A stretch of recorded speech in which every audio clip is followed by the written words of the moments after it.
If you are on the hunt for a brand designer and you hire the one with the most eclectic, fun, edgy, cool, creative portfolio, you might end up disappointed. And I know that sounds like a really odd thing to hear from me, a designer, but it's true. Because when it comes to growing your business, creativity is not always the flex that you think it is. So today I'm sharing the real reason why great design is not just about creativity, it's actually about strategy, psychology, and problem solving. We're going to talk about how I learned this lesson sort of the hard way, why pretty doesn't always convert, and what you should really be looking for whenever you're hiring a designer.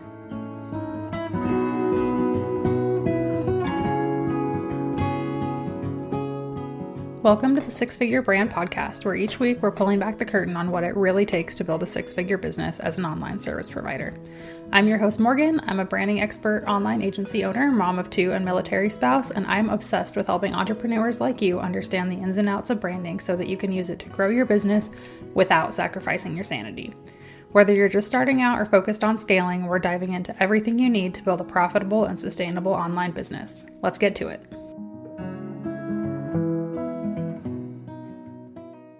So I want to start this episode out with a little bit of a backstory about me. I grew up with a pretty artistic family. We're not a family full of famous artists or anything, but my dad paints cars for a living. My aunt has had a career doing creative things. I remember as a kid, always asking my grandpa to draw pictures for me so that I could then color them. So I've been surrounded by creativity in some way for my entire life. And it was a very natural evolution for me to get into middle and high school and want to pursue something creative also. And I've never felt like the most talented artist. I took a ton of art classes in high school and I was always in the top 50% for sure, but I was never, ever the best. But once I took my first graphic design class in high school, which was totally by chance, something really clicked for me. And looking back now, I know that what really clicked was that it wasn't just about being pretty. There was logic behind it. There was a purpose. There was always a right answer. And that was when I kind of realized, okay, this is what I want to do for a job and I can make money at this and be good at it. I started applying to colleges. I had one that I really, really wanted to go to, and I did not get into their design program, and that sucked. It really made me question whether or not I was creative enough to be a designer. And I think the basis for that was, in order to get into the design program, you had to do all these art prerequisites, drawing, a color theory class, those type of things, and submit an art portfolio to then get into the design school and start your design classes. So they told me that my art portfolio wasn't what they were looking for. And that was a big bummer. And I had to really reevaluate, is this even still what I want to do? And it was, and I found a different college to go to, and it was great. And here I am now. So obviously it's worked out.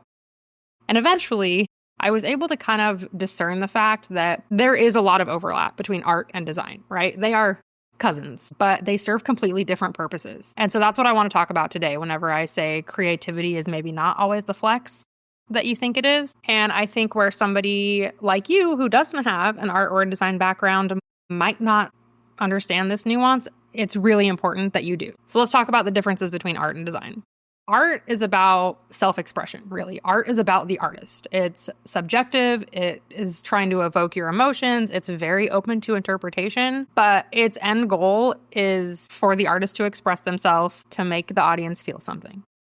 Design is about communication. So yes, we are still trying to evoke an emotional response, but it's a lot more objective. There's a function and a purpose to it. And if you're doing it right, it should be really, really rooted in psychology and strategy. I think a concise way to say this is that art invites people to feel, design invites people to act. And when that clicked for me in design school is when I was like, okay, I get this now. Because whenever I design, for example, a flyer for a school event, I'm trying to get people to sign up to attend this event. I'm not just trying to get them to say, oh, wow, what a beautiful flyer. That's great, but there's an action I want them to take. Versus whenever I'm walking around the Louvre looking at art from centuries ago, all I'm trying to do there is understand, how is the artist feeling and what were they thinking and how does this make me feel, and kind of reflect. There's no action for me to take, right? So good design does use art and creativity, but creativity alone is not going to make something an effective design. And through that kind of experience of not getting into my first design program, but then really excelling at the one that I did get into and having a pretty easy time finding a job and doing really well in my corporate design career, I kind of realized that I wasn't less creative. I was just creative in a different way. I was creative with a purpose. My brain is wired to solve problems, not to paint pictures. And that really changed everything for me. That changed how I saw myself as a designer, how I approach every project that I do today, and has really been the driving factor between me deciding to go so hard at focusing on strategy before design in my business. So this myth of more creative equals better, I think kind of comes about because the design industry specifically really glamorizes this like creative genius trope, like the person with the super bold aesthetic and edgy out of the box ideas, and they have like crazy colored hair and they're just very unique and quirky and themselves, and they express that outwardly. But when you're a brand designer and you're creating for clients, the goal isn't to showcase your creativity. It's not about you. It's to bring your clients' creativity and their vision and their personality and their brand to life. And I think that's where a good artist doesn't necessarily always make a good designer, because an artist is expressing themselves.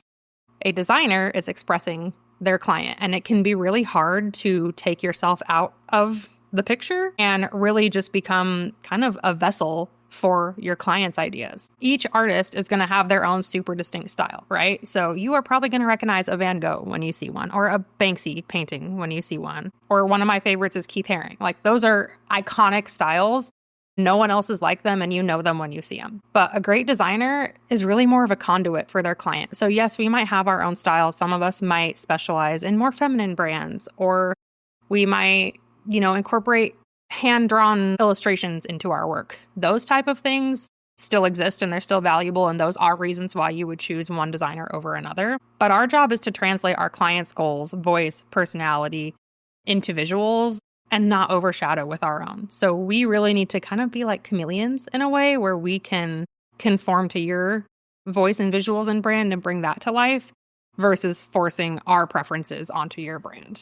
So I know you have seen really, really beautiful creative brands and websites online that look stunning, but they don't really communicate anything clearly, and they're probably not converting. That's what happens whenever you're focused too much on the art and creativity and not enough on the strategy and the problem solving behind design. Trendy design ideas feel exciting and they feel fun, and you're super excited to share them, but they lack longevity and they lack alignment. So you are going to feel like you need to rebrand again in a year or two, or you're going to feel like, oh, I love this, it's beautiful, but it's not quite me. True creativity in design, specifically, put art to the side for now, creativity in design isn't about self-expression for the designer. It's about empathy, understanding, and being able to translate your client's vision into a brand. So let's talk about what actually makes design work, because there really is a science behind it. Good design blends creativity, strategy, and psychology. And here's specifically what I mean. You want your designer to know about color psychology. You want them to know about hierarchy and readability. You want them to know about user experience, and you want them to understand marketing a little bit. And you want them to understand marketing because all of those things are what's going to get your audience to see your brand, feel like you are their person, take action, and turn into a client. Color psychology is going to evoke those feelings that you need them to feel. Trust, energy, sophistication, best friend vibes, whatever it is. The hierarchy and readability piece is going to make it so that people can actually consume your information. Oh my Lord. I remember back to design school, my typography professor getting so frustrated with students because they would choose these really fun, beautiful fonts for whatever our design project was. And then he would grab their thing and stand like 10 feet away from them and be like, okay, now read this to me. And nobody can read it. It doesn't matter how pretty something is if nobody can read it. Same thing goes for user experience. Your website or your social content even needs to be built in a way that we're guiding your user down a path to take an action. And finally, marketing. How is your brand going to fit into the big picture? How is it going to be used in your overall marketing strategy?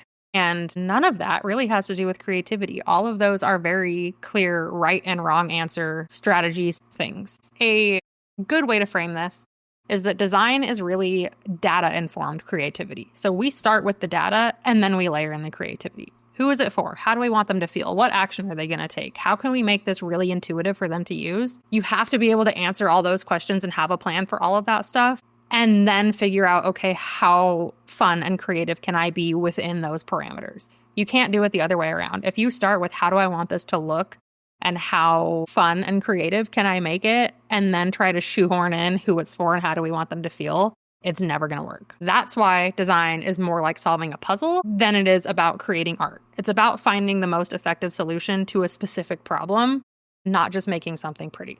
It's about informed decision making, and then we put some little sprinkles of creativity on top of that. So now that you understand the science behind branding and brand design, what do you look for when hiring a designer so that you can avoid the pitfall of choosing someone who will make something creative but not effective? First and foremost, don't just look for the prettiest portfolio. Now, I will say a pretty portfolio matters. You need to know that they're going to design something that looks nice and polished, tightened up, professional, and that you like. So don't skip over that, but it's not just about that. So once you find a handful of people whose design styles you like and who have really solid portfolios, then start asking questions like, why did you make these design choices? Do you tend to follow your own style, or do you tend to kind of flex and fit your client styles? Do you understand strategy and messaging and conversions and user experience? And can you connect the visual brands you've created to results? This is a huge one. I've talked about this in several episodes, but when you are hiring anyone in your business, ask them about the results they've gotten for their clients. I don't know why we've attached a stigma to this of, oh, I can't ask them, how much money their clients have made or whatever. Yes, you can. If you're going to spend your money on them, you deserve to know what kind of an ROI you can expect. And yes, it is difficult to tie a direct ROI back to branding, but it's not impossible. I tell my clients things like, well, one of my clients got booked out for the year following our project together. Another one of my clients booked 2 new clients for herself in the week after we launched her website. Another one of my clients was able to triple her prices. So I can't say somebody rebranded with me and then they made $100,000. There's a lot more that goes into it than that, obviously. But there is a correlation there. And I think that you are doing yourself a disservice by not asking those questions. And in these conversations with them, you can also notice some of their mindset differences. Some designers will lead with, oh, this would look really cool, or I've been wanting to try something like this, and be really focused on how things look. And some designers will lead with what's going to work best. What does your audience want? What has not worked for you in the past? And they're coming at it from a problem-solving perspective versus a what's going to be cool perspective. And that is something really important for you to notice as you're interviewing designers. So bringing us all back together and back to my puzzle.